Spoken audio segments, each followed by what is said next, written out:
ওকে, হেলমেটটা 1 বছর ইউজ করার পর আজকে এটার একটু রিভিউ দিব, ইউজার রিভিউ বলা যায়। যেহেতু এটা 1 বছর ইউজ করছি, এটার কি ভালো কি খারাপ ওইটা আমি বেটার বলতে পারবো। চলুন কথা আর বাড়াবো না।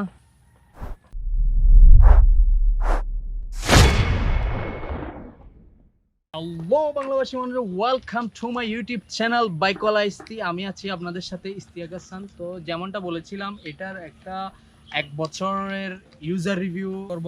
এটা নিছি প্রায় 1 বছর হচ্ছে, 1 বছরের থেকে কিছুটা বেশি হচ্ছে। কত বেশি হচ্ছে সেটা আমার জানা নেই, ইউটিউবে দেখতে পারেন, আনবক্সিং ভিডিওটা আছে উপরে উঠতেছে। তো এটা প্রস আর কন দুটোটা আলাদা আলাদা করে বলবো না, আমি জাস্ট স্টেপ বাই স্টেপ বলে যাব। প্রস আর কন দুটোটা একসাথেই বলে যাব। প্রথমে আসি এটার বাইজর নিয়ে। বাইজরটা হচ্ছে অ্যান্টি ক্র্যাচ, এটাতে ক্র্যাচ পড়বে না। এই বাইজরটা এতটাই ক্লিয়ার, আমি মাঝে মধ্যে রাইড করার সময় এটা যখন অফ থাকে আমি এরকম করে চশমা হাত দিতে গিয়ে দেখি বাইজরটা অফ। মোটামুটি অনেক ক্লিয়ার বলা যায়। এটা অ্যান্টি ক্র্যাচ হওয়ার পরেও এটা ক্রসের জায়গায় আবার কনে চলে যাচ্ছে। দুটোটা যেহেতু আমি দুটোটা একসাথে বলবো, এটা অ্যান্টি ক্র্যাচ ঠিক আছে, বাট এটাতে ক্র্যাচ পড়ে। আপনার এখানে দেখতে পাচ্ছেন একটা ছোট্ট একটা ক্র্যাচ। এটা অবশ্য কোনো একটা মেটাল জাতীয় কিছুর সাথে লাগছে, আমার হাতে ছিল, এরকম করে আমি চলে গেছিলাম, ঘষা লাগছে, তো এটা ক্র্যাচ পড়ে গেছে। এরপর আরেকবার বাইক থেকে পড়ে গেছে, এমনি সিটে রাখছিলাম, পড়ে গেছে, তাও এখানে একটু একটু ক্র্যাচ হয়েছে, কিছুটা রিকভার হয়েছে, বাট পুরোপুরি রিকভার হয় না। ছোট ক্র্যাচ গুলা হিলিং হয়ে যাবে, মুছে যাবে, বাট বড় যেগুলো বড় আকারে ডিপ ক্র্যাচ পড়বে, ওইগুলা ক্র্যাচ তো পড়বেই। আরেকটা কোন হচ্ছে, তাইলে এটার দামও বলে দিই। এটা আমি কিনছিলাম 5500 টাকা দিয়ে, এটা ইন্ডিয়ান ভার্সন। আর এমনি বাংলাদেশি বা অফিসিয়াল যেগুলো দাবি করতেছে ওইগুলোর দাম হচ্ছে আপনার 7500 টাকা মেবি। তো এটার এই ভাইজরটার দাম হচ্ছে আপনার 1500 টাকা, যেটা একটু এক্সপেন্সিভ মনে হচ্ছে আমার, কারণ 5500 টাকার হেলমেটের যদি ভাইজরের দাম যদি 1500 টাকা থাকে তাহলে মোটামুটি এক্সপেন্সিভ, তো অনেক এক্সপেন্সিভ এটা। এরপর আসি এর ভেন্টিলেশনে। এর ভেন্টিলেশন আহামরি ভালো না, আবার আহামরি খারাপও না, মোটামুটি। তবে আমি মনে করি এগুলো মেবি আমাদের দেশের জন্য আরএনডি করে বানায় নাই, ওই জন্য হয়তো আমাদের একটু ইয়া লাগতেছে, যেহেতু এগুলো ইউরোপ কান্ট্রিতে বেশি চলে। এটা দেখতেছেন এখানে একটা ইনটেক ফ্যান আছে, তারপর এখানে একটা আছে, তো এটাই।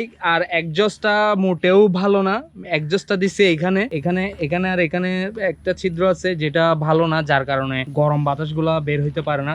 এখানে যদি একটু বড় টাইপের ভ্যান দিত এই জায়গায়, তাহলে একটু ভালো হইতো আর কি, মোটামুটি কুলিং থাকতো। যাই হোক, এটা যখন অফ করে দিব, এই ভ্যানটা যখন অফ করে দিব, চালানোর সময় এটা নিজে নিজে নড়। এটা এখন মাউন্টের জন্য নড়তেছে না, বাট এটা যখন টাক টাক টাক টাক টাক একটা আওয়াজ করে, যেটা ভালো লাগে না।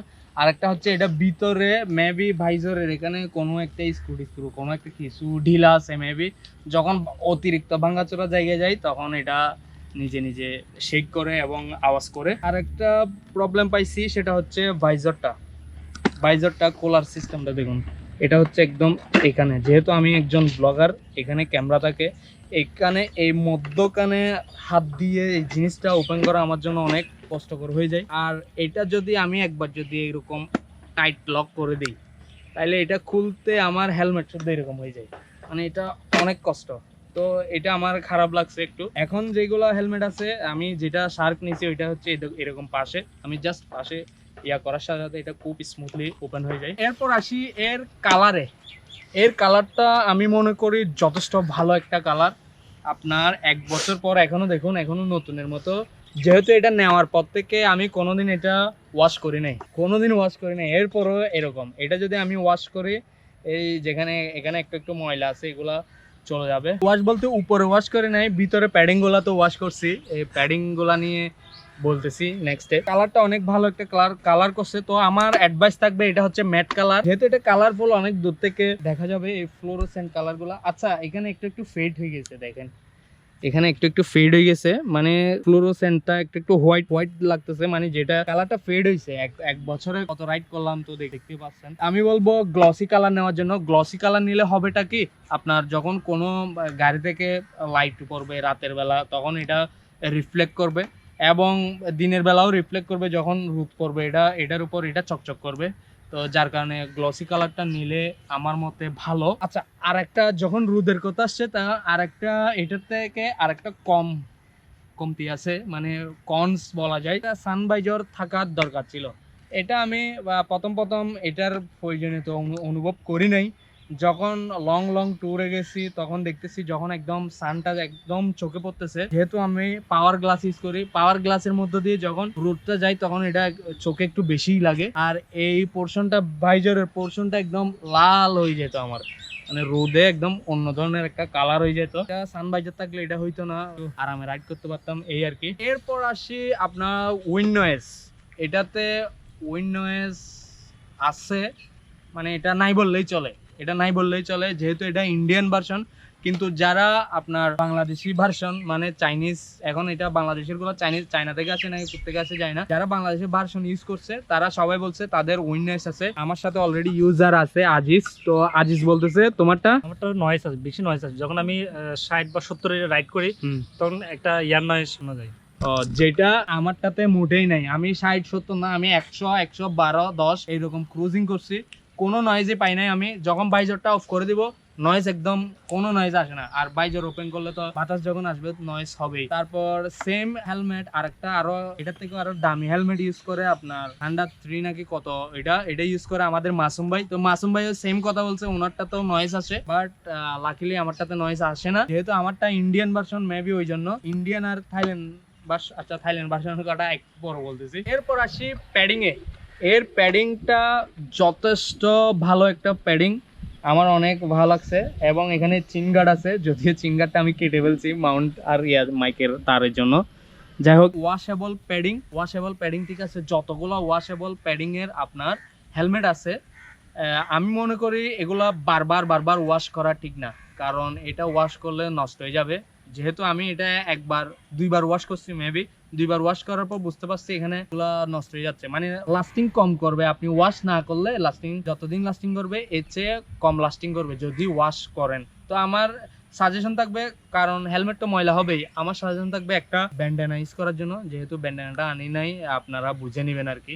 আচ্ছা আমি স্ক্রিনে দিয়ে দিব, এটাই তো, এটা ইউজ করবেন, এটা ওয়াশ করবেন, তাইলে প্রবলেম সলভ। এরপর আসি স্ট্রেপ লক, যেটা আমার মোস্ট ফেভারিট। এটা হচ্ছে ডবল ডি রিং লক, যেটা ইন্টারন্যাশনাল। এবং এটা যদি আপনি একবার লক করেন, এটা কোনোভাবেই আপনি যতক্ষণ খুলবেন না ততক্ষণ নিজে খোলার কোনো চান্সই নাই। এটা আমার ভালো লাগে, এটা সব হেলমেটে নাই, এটা একমাত্র ইন্ডিয়ান হেলমেট আছে। তারপর থাইল্যান্ডের হেলমেট যেটা আছে, থাইল্যান্ডের এমটি ওইটাতে আছে। আর বাংলাদেশে যেগুলো আছে সেগুলো হচ্ছে কুইক রিলিজ। এবং ইভেন কি আমি যেটা শার্ক নিয়েছি 24,000 টাকা দামের হেলমেট, ওইটা তো কুইক রিলিজ দিয়ে দিছে। তো এটা বুঝতে পারতেছেন, এগুলা বেশি এক্সপেন্সিভ হেলমেটে গেলে ডবল ডি রিং থাকে। তো লাকিলি এটাতে কম দামের মধ্যে এটাতে আছে, সেটার জন্য আমি নিজেকে গর্বিত বোধ করতেছি। যাই হোক, জুক অফ দ্য পার্ট। এরপর আসি এটার ওয়েট এখানে লিখছে 1450 গ্রাম।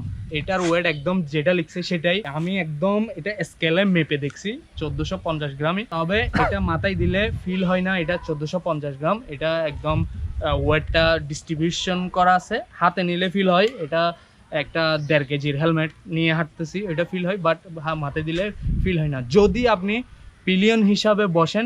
এখন এটা আমি মনে করছি এটা আমার হেলমেটের, বাট আমার হেলমেট না। যারা কম দামি হেলমেট ইউজ করে 300-400 গ্রাম ওজনের হেলমেট যেগুলো ইউজ করে, ওদেরও পিছনে বসলে আপনার পিছনে যখন এরকম করে তাকাইতে হয় তখন দেখবেন আপনার ঘাটটা ব্যথা হয়ে যায়। তো আমি মনে করছিলাম এটা আমার হেলমেটের ওয়েটের কারণে হচ্ছে, বাট আমি আরো কয়েকজন থেকে জিজ্ঞেস করছি, ওরা বলতেছে এটা সব হেলমেটেই হয়, এই হেলমেটের দোষ দিতে পারতেছি না। এটার জন্য আমি এক্সট্রিমলি সরি। একটা হেলমেটের যেটা মোস্ট ইম্পর্টেন্ট পার্ট এখন ওইটাই বলতে যাচ্ছি। এই হেলমেটটা হচ্ছে সার্টিফাইড হেলমেট বলতে এটা হচ্ছে ডট সার্টিফাইড। ডটটা হচ্ছে আমেরিকান, আর ইসিই যেটা ইউরোপের সার্টিফাইড। এবং এটা হচ্ছে শার্প রেটিং 3 একটা হেলমেট, একদম সার্টিফাইড হেলমেট বলাই যায়, একদম সিকিউর একটা হেলমেট। এরপরও এমন না যে আপনি হেলমেট দিছেন অমর হয়ে গেছেন, এরকম কোনো কথা নাই।